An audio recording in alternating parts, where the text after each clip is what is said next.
The New York Yankees just finessed the Cincinnati Reds as they've traded Jose Trevino for relief pitcher Fernando, Cruz, and catcher Alex Jackson. And this has Yankee fans and all MLB fans paying attention fired up as the Yankees just absolutely finessed the Cincinnati Reds while they get to move forwards with young catcher Austin Wells as their guy. This is a win for the New York Yankees, and we're going to break it all down. What's up, guys? Welcome back to Yankees Digest. It's Chris here. Yeah, it's late on a Friday night, and this is how I'm spending it. Talking about the Yankees. Let's do this thing, man. All right, so make sure to subscribe to the channel. Helps us out a ton, as y'all know, but we're going to blow right through that because you guys know the drill here. The New York Yankees, they've traded Jose Trevino away after 3 years playing some solid baseball. That's the trade siren outside. After an all-star campaign and then kind of falling off the map a bit after that 2022 phenomenal year. However, Jose Trevino, who has been a Yankee over the last 3 years, now goes to Cincinnati, while the New York Yankees get back 2 players in the process. Now, Jon Heyman was the one to break the news, saying that the Cincinnati Reds are acquiring Jose Trevino from the New York Yankees in exchange for right-handed reliever Fernando Cruz and catcher Alex Jackson. Now, look, Fernando Cruz has not spent a ton of time in the MLB, and neither has Alex Jackson, but the way that Trevino's career is progressing, it's a win for the New York Yankees. I mean, Trevino's got a couple of years left of being a backup catcher, but he probably is no longer a starting level catcher or an everyday level catcher, I should say. And just taking a dive into all this, last year, Jose Trevino, in 209 at-bats, he averaged a .215 batting average with 26 runs, 28 RBIs, an OPS of 642, and an OPS plus of 81. Trevino was no longer a positive hitter. Now, he was always brought in as a very good catcher. Skill-wise, not really the greatest hitter, but he had a lot of clutch moments with the New York Yankees and hit better than expected, and it led to him being an all-star in 2022. Now, in 2022, Trevino hit with a .248 batting average, had 11 home runs, 43 RBIs, and 39 runs scored with 12 doubles and even a triple while getting 11 home runs, as I mentioned. 24 in total extra base hits. The man also had an OPS of 671, which for a catcher is not bad at all, especially when the average is a .250. Nothing to sneeze at there. Jose Trevino did his job for the New York Yankees in 2022 specifically, which is why he was named an all-star. Now, ever since then, the numbers obviously got a little bit worse, and the Yankees decided to move on from him.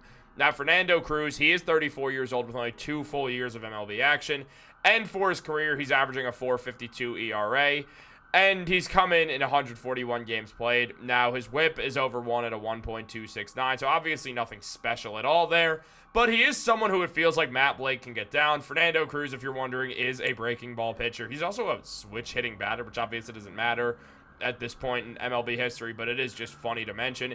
Yes, there are still trade sirens going outside my apartment, in case you guys are wondering, but look, on top of that, they acquire Alex Jackson, who cannot hit a ball whatsoever. I mean, a negative WAR. Fernando Cruz has a positive WAR, but negative WAR last year from Alex Jackson. Alex Jackson was not exactly a great player whatsoever. Yeah, his fielding's fine, but he can't really hit a baseball whatsoever with an OPS plus of 26. Now, the average is 100. So that's atrocious. Like, that's real bad. I mean, on-base percentage is terrible. He gets on base 1/5 of the time. I mean, his batting average is a 122. He's hitting at 12% rate. I mean, the guy can't hit. OPS is in the 4s. Like, look, this isn't someone who's really going to be on the Yankees very much. I don't think he'll really play for the Yankees whatsoever. He's on the Cincinnati Reds minor league team, or was on the Cincinnati Reds minor leagues, or in the minor league system. He'll go into the Yankees minor league system as just a catcher to replace Trevino with. The real trade here is for Fernando Cruz. The Yankees are taking a chance on Cruz and Matt Blake to really mold him into something. Now, also, they are moving forwards with Austin Wells at the same time. Austin Wells had his rookie season last year and was straight up phenomenal in the finalists for Rookie of the Year that Luis Gil won, other Yankee. Had 13 home runs this year, had an OPS of 720, or basically 720, which is good. OPS plus, which is positive, at 103. Great year for Austin Wells. He's a great bat as a catcher, and his catching defensively has been a lot better than what people expected. There was a fear that he would have to move to first base and that he wouldn't be able to handle being a catcher at the MLB level. However, that is just not at all true. Austin Wells has been a great fielding catcher. Even though he couldn't hit to start the year, he then got his hitting going and has been the 4-hole hitter for the New York Yankees. Something that I expect to carry over into next season. I mean, maybe it becomes Alex Bregman and Wells moves down a little bit, but there's certainly an argument to be made that Austin Wells should still be the 4-hole hitter next season, and I'm very interested. Maybe it'll be Jazz Chisholm. But Austin Wells, regardless, is a vital part of the New York Yankees' future and is their catcher for the foreseeable future. So I like this move. I mean, Trevino, getting rid of him is a full steam ahead move with Austin Wells. Now you're going to need a backup catcher, and let's hope it's not Alex Jackson, because this guy can't hit a ball whatsoever and seems like an automatic out. But Fernando Cruz might be worth it. Now fans are pretty fired up from this. As mentioned here, yes, Fernando Cruz is 34 years old with 2 back-to-back years with ERAs bordering on 5. He also got incredibly unlucky both those years. He has an 80 grade splitter. He also keeps throwing an awful cutter. This is some lowest hanging fruit for fixing a reliever that we'll ever see. And with Matt Blake at the helm, it is very, very likely that Cruz can come in. Now, his splitter ball works well at first, and apparently people might start to figure it out, and he might lose a little bit of confidence in it and gets a little more wild as time goes on. But at the same time, Fernando Cruz is someone who is going to get some time with the Yankees. He's struck out a lot, I mean a lot, of people on his way to get here. Now, it's also mentioned right here, speaking of the strikeouts, the Reds probably made a mistake here. As mentioned by this guy, Aram, right here. Fernando Cruz has the 3rd highest strikeout rate in baseball, and Jose Trevino is a backup catcher. The Cincinatti Reds just made an error. They just screwed something up right here. They openly just screwed something up right here. That's what feels like it just happened, and Brian Cashman comes away looking great right now. I mean, you get a catcher back in exchange for Jose Trevino, someone who you probably really weren't going to use, so you have depth in case of an injury in Alex Jackson.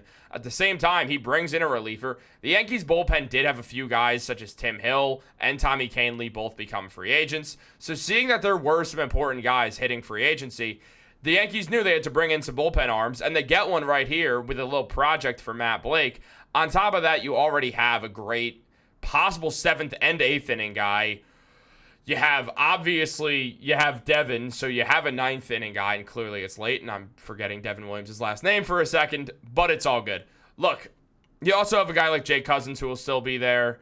The Yankees have some moves here to make. They have a solid bullpen. They just need to go out there and get a left-handed pitcher, or maybe 2. That feels like the one move that they really have to make right now, is just get a left-handed pitcher, get a second one, throw him in the bullpen. I highly doubt Marcus Stroman's going to be using the bullpen. I do expect the Yankees to trade Marcus Stroman. That's what it feels like is going to happen at this point. He's no longer going to cut the starting lineup. So the Yankees will probably move him. They might have to pay a lot of his salary, but they will end up moving him. Potentially for a relief pitcher, maybe for some depth at a position or something. It won't be anything special. Marcus Stroman at this point, I mean, not a great season last year. However, Brian Cashman so far has been cooking. I know the Yankees lost Juan Soto, and that's a problem, but at the end of the day, the Mets gave him so much. It is what it is. I feel like we're all done talking about Juan Soto. There's no reason to keep talking about it. However, the New York Yankees have put themselves in another good spot right here as they completely finessed the Reds. The Reds seemed like they made a substantial error right here while the New York Yankees just clean up. They're going to need still some more help. The offseason's far from done, but I like what Brian Cashman's been doing so far. So far through the offseason, give a grade for Brian Cashman. He seems like he's been killing it, in my opinion, but I wanted to hear from you guys. So let me know down below. Like this video, subscribe, turn on post notifications. Have a great day, and go Yankees.